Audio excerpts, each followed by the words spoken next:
This is day 267.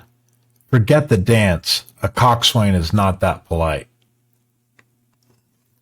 A while ago, there was a popular video that rapidly became a meme, which then quickly transformed into a dance craze of imitators online posting their version of a young boy riding on the bow of a rowboat during a race.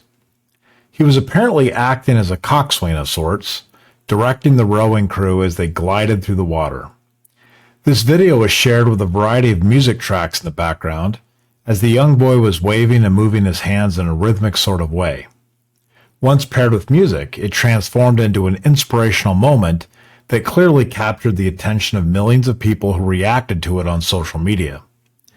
If you've been active on any forum, you've probably seen this video at some point. Recently, I've seen the video used as an attention grabber to emphasize a point on leadership. The claim is that dynamic and visionary leadership can help a team reach new heights of performance. Although I appreciate the sentiment of this message, I finally decided to figure out exactly where this video came from, who was in it, and what was really going on to have this kid performing such a dance on the bow in that manner. In the video, there are some clues. There are characters on the side of the boat and some lettering on the shirts of the rowing crew. There are also some people clearly wearing ceremonial garb. After some searching, I learned that this was a video taken from a recent ceremonial boat race in Indonesia. It was a rather famous boat race called Paku Jalur, I think is how you say it, and although not a professional or Olympic-style event, it is a contest that various groups in that region and surrounding areas participate in. This has been a tradition for hundreds of years and is quite the celebration from what I can tell by watching various videos that I was able to track down. This particular team in the video is well known, although I was unable to track down the identity of the young man. I wonder if he even knows how famous he became on TikTok, X, Instagram, and LinkedIn. I started looking into what the young boy was actually doing. I found the full-length video. Someone had posted it on YouTube. It showed the entire race, and I was able to see what the young boy was doing. It was clear that most of his role involved entertaining the crowd.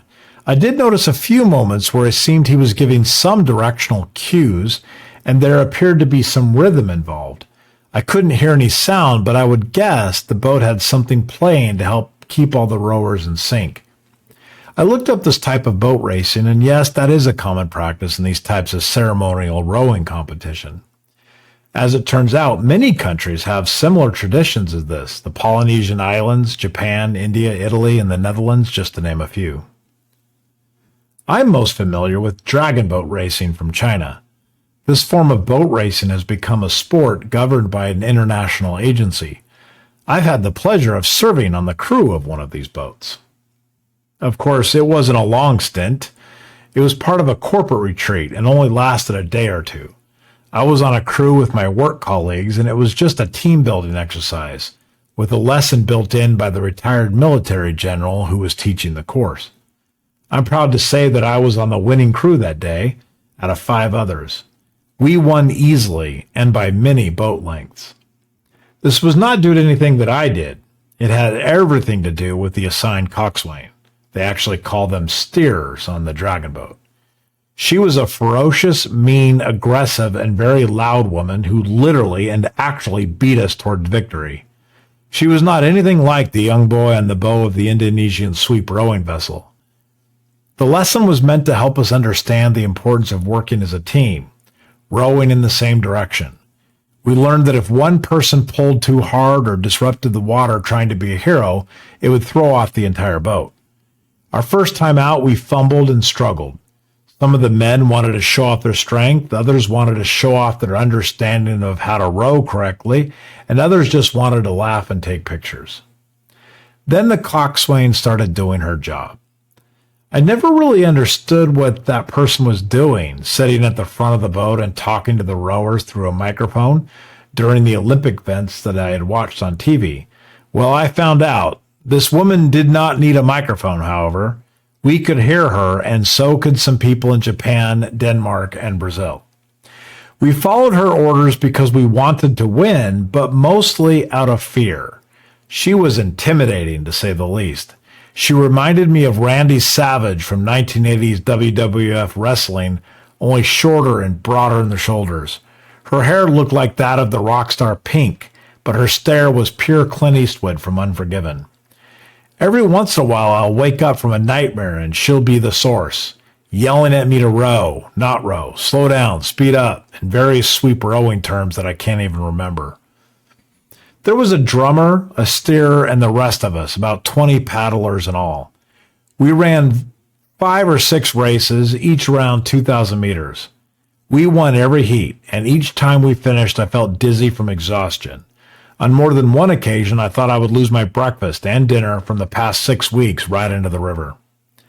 I realized I was supposed to take away all these great, inspiring lessons about teamwork and rowing in unison. What I ultimately learned is that our success came from a strong-willed leader who knew what she was doing and was highly skilled at her craft. She knew exactly what the goal was and willed us all into compliance. We fell in line, and she quickly figured out who the troublemakers were going to be. She figured me out right away as a potential problem. Immediately, she looked straight at me and said, "Do not look anywhere else except the back of that woman's shirt in front of you. Do not look down, do not look up, do not look around. Hold water when I say hold. Stop when I say paddles down. Drive when I say drive. There is nothing for you to figure out here. Just do what I say. You want to win? Then shut the bleep up and paddle." It was amazing how quickly she taught us how to turn, to back up, slow down, speed up, get in sync, and settle in. She was in total control, and quite literally, we were just the engine. I left that exercise realizing that the person steering the Coxswain was the difference maker. We weren't the strongest crew. Our team was mostly women, and 2 of the men were from accounting. No offense to accountants, but they're not exactly in the gym every day. Me and one other man were probably the ones who had actually seen a gym this decade, and both of us were a little soft in the middle. Other crews had mostly men. One had an ultra runner, another had a bodybuilder. I thought for sure that they would win, but that just wasn't the case. With 20 people rowing a dragon boat, power gets equalized pretty quickly. It's not about strength, it's about uniformity, coordination, and technique.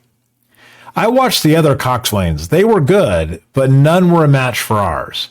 She was a force to be listened to. It was through her voice, her confidence, and her insistence that we pulled that boat through the water and won every race. In this case, the win was all thanks to the leader.